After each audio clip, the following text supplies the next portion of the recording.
Kush është? Dëgjoj, nuk dua të merrem fare me emrat se përderisa thua kush është, do të thotë që për opinionin publik nuk thot asgjë. Është aktore, unë e di po flas. Po, shumë respekt për të si aktore. Patjetër, edhe si aktiviste. Por që të jesh brenda një forumi, brenda një partie, do të shkosh në nivele ku ka qenë Bujar Nishani, besoj se duhet kalosh sa sprova në Partinë Demokratike. Duhet përballesh me disa beteja, duhet njihesh me demokratët, duhet të njohin dhe të njohësh demokratët. Zonja e Miri nuk i njeh strukturat, nuk e njeh kush zonjën e Miri në struktura. Dhe ti nuk mund ta marrësh ta bësh kryetare të Këshillit Kombëtar. Pra, meritokracia në Partinë Demokratike, Partia Demokratike ka shkelur çdo parim të rithemelimit. Pra, nuk mundet. Patjetër ke figura të cilat mund të ishin kryetarë të Këshillit. Po pse i marrin këta njerëz? Do kalojmë edhe atje. Si ka mundësi Liriana, këta njerëz që nuk kanë meritokraci partijake, as politike, se janë Zoja Miri, për shembull, është një figurë as politikisht, nuk është se ka spikatur, që ne e njohim, ka bërë deklarata, siç mund të jenë disa aktorë të tjerë ose artistë. Si ka mundësi merret, katapultohet në një post kaq të lartë? Këtë mund ta pyesni zotin Berisha, i cili e ka propozuar. Besoj që kjo është një pyetje që meriton të bëhet zotit Berisha. Pra, kush është zonja një fjalë, çfarë kontributi ka në Partinë Demokratike, sa kohë ka që është antare e Partisë Demokratike, sa i njeh demokratët, sa e njohin demokratët. Pra, kjo është një pyetje që i takon t'ia bëjmë Sali Berishës. Ndërkohë që aty ke figura të cilat janë spikatora, pra të mendosh që kryetari i Këshillit Kombëtar ka qenë figura si Bujar Nishani, kanë qenë figura spikatora, dhe mendoj që figura, edhe pse pozicion honorifik, pra du ta themi, por duhet të jetë një personalitet politik, duhet të jetë një personalitet i cili i njeh demokratët, e njohin demokratët, po mbi të gjitha duhet i njohë antarët e Këshillit Kombëtar. Zonja Mirë është për herë të parë antare e Këshillit Kombëtar. Pra nuk mundesh që nga herë e parë antare e Këshillit Kombëtar të shkosh atë katapultohesh bësh kryetare e Këshillit Kombëtar. Por jemi përballë një fakti tani. Po, kjo s'do të thotë që ne nuk kemi të drejtë të mendojmë. Fakti që zoti Berisha ka menduar në atë mënyrë, kjo nuk do të thotë që ne nuk kemi të drejtë që t'japim argumentet tona politike. Iliriana, kam një pyetje të sinqertë dhe drejt për drejt. Koha ka kaluar. Ti ke qenë PD ke vite. Jam 3 herë antare e Këshillit Kombëtar. Ke vite në PD. E ke parë atë që ndodhi me zotin Basha, pra që vendosta i gjithçka, merr zoti Berisha, apo bëhet dhe zoti Berisha autoritari që të gjithë e kritikojnë në media, analistët, pra thonë që nuk ndryshon asnjëherë. Bën sikur ndryshon, po në thelb shkon prapë te varianti i tij që partia është një pronë private dhe ai vendos çfarë të doj. Arber, unë jam bashkuar prej ditës së parë zotit Berisha. Më lejoni për ata që nuk e din, për herë të parë antare të Këshillit Kombëtar kam qenë me zotin Basha. Pra duhet për ata që nuk e din. Jam bashkuar zotit Berisha prej ditës së parë, siç e dini, në lëvizjen e tij, sepse jam bashkuar parimit. Pra, në momentin që zoti Basha shkeli statutin dhe mori një vendim personal, unë undava me zotin Basha dhe më ndau parimi. Pra duhet të themi që undava për shkak parimit. Dhe ju e dini që kam qenë qënditet e para në krah të zotit Berisha, e kam mbështetur. Besoj që jam nga ato ndoshta në Partinë Demokratike që s'kam kërkuar kurrë asgjë nga Partia Demokratike. Besoj që jam nga ato që unë i kam dhënë Partisë Demokratike, nuk i kam marrë kurrë, pra nuk del dot të thotë dikush që Iliriana ka përfituar apo ka qenë në këtë pozicion Partinë Demokratike. Pra jam prej më shumë se një dekade pranë Partisë Demokratike, vetëm duke i dhënë Partisë Demokratike. Dhe kur them duke i dhënë, për të bërë një parti demokratike, për të bërë një parti demokratike e cila në thelb ka meritokracinë, jo për një parti demokratike i cila i merr njerëzit nga rruga dhe i katapulton. Ti sot ke njerëz të cilët nuk i njeh kush, nuk i thon asgjë askujt, ata mund të jenë shumë të mirë në fushat e tyre, por kjo nuk do thotë që ti spikat politikisht.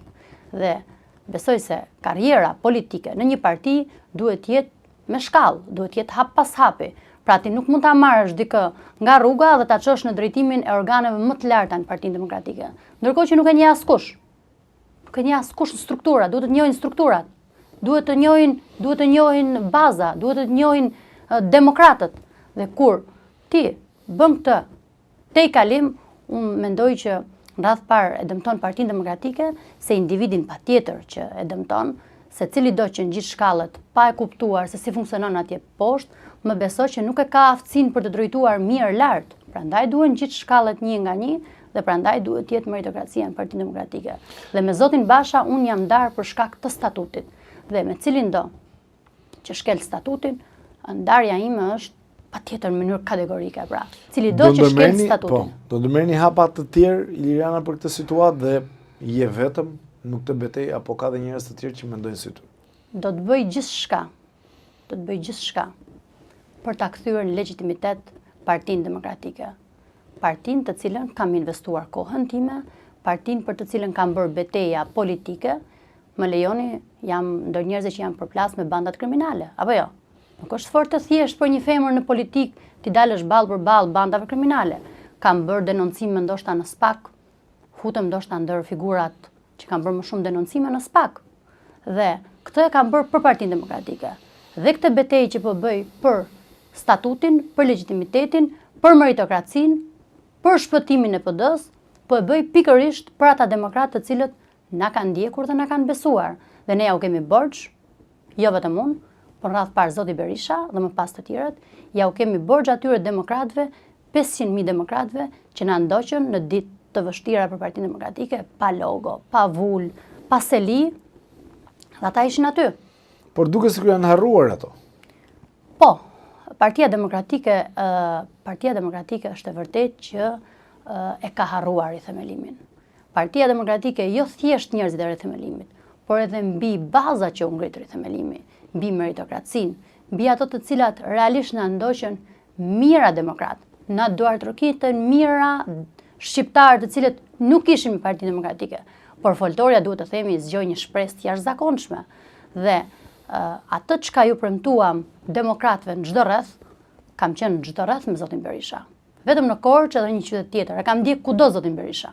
E kam ndjek sepse e kam besuar dhe patjetër që unë çdo gjë që besoj e ndjek dhe nuk jam fare dhe nuk bëhem pishman që e kam ndjek, sepse në momentin që zoti Berisha po bënte një betejë për parimin, për demokracinë, se si duhet funksiononte Partia Demokratike, zoti Berisha sot e ka detyrim ndaj demokratëve ta kthej Partinë Demokratike në parim, në meritokraci dhe në bazat ku u krijuar rithemelimi. Është vetëm Iliriana Kuçana apo ka edhe njerëz të tjerë në PD që mendojnë si ajo?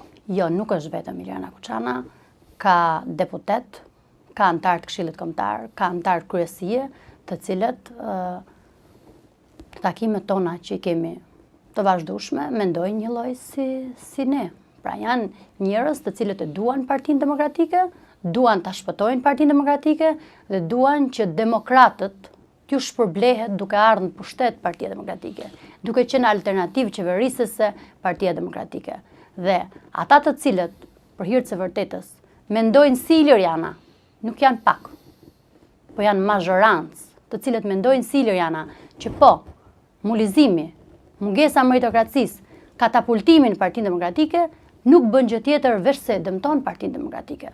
Dhe ne nuk po kërkojmë asgjë tjetër vetëm se kthimin në legjitimitet dhe në kthimin në bazat të rithemelimit të Partisë Demokratike. Mendojnë si ty apo është një nukël i cili do t'i shprehë dhe publikisht, do filloj një lëvizje për demokratizim, për hapje ose nuk e di, çështje ligjore. Zoti Lisandër Hoxha, 2 javë më parë, më tha që po mendojmë edhe hapa ligjor. Atëherë mendoj që çdo hap i cili do të jetë i domosdoshëm, pra i nevojshëm patjetër, i domosdoshëm për ta kthyer Partinë Demokratike, për ta shpëtuar Partinë Demokratike, për ta kthyer legjitimitet, patjetër që do marrim çdo lloj hapi i cili është i nevojshëm. Por unë besoj fort që zoti Berisha do ketë reflektuar, patjetër, do duhet të reflektojë dhe do duhet që mazhorancën, njerëzit që janë në kupolën e Partisë Demokratike, ata të cilët i kanë zgjedhur demokratët, jo ata të cilët i ka zgjedhur Muli, po ata të cilët i ka zgjedhur demokratët dhe i duan demokratët, do duhet minimalisht t'i dëgjoj dhe të reflektoj për atë çka deputet, antar kryesie, antar Këshillit Kombëtar shkojnë dhe ja thonë çdo ditë zotit Berisha në zyrë. Pra zotit Berisha nuk i kemi kërkuar asgjë më pak dhe asgjë më shumë se sa të dëgjoj zërin e demokratëve. E mbani mend? Beson ende që do t'ju dëgjoj Iliriana, e duhet sinqert. Nuk mendoj se zoti Berisha duhet dëgjoj Ilirianën apo disa Parimin, njerëz. nuk po them individin, po Mendoj them që parimin. zoti Berisha ja u ka detyrim demokratëve ti dëgjoj, ja u ka detyrim demokratëve që qoftë në foltorën e parë, qoftë në turin e dytë që bëri zoti Berisha, njerëzit kanë folur hapur. Dhe zoti Berisha nuk duhet bëj asgjë më shumë dhe asgjë më pak, vetëm se të dëgjoj zërin e demokratëve që i kanë thënë në çdo sallë. Dhe unë nuk kam thënë asgjë më shumë dhe asgjë më pak se ato që kanë thënë demokratët. Nëse kjo nuk ndodh, Ne nuk e dim se çfarë do të ndodh. Mendoj që politika nuk është një moment, mendoj që është maraton, patjetër që çdo njeri që merret me politikë ju ka detyrim dhe ju ka borxh atyre demokratëve, qindra demokratëve, mira mesazhe kam marrë nga demokratët të cilët më kanë përgëzuar për atë të cilën unë propozova dhe për të cilën atë kërkova në Partinë Demokratike, sepse nuk kërkova diçka personale për Ilirianën, pra le ta theksojmë edhe për opinionin publik, nuk kam kërkuar asgjë për Ilirianën.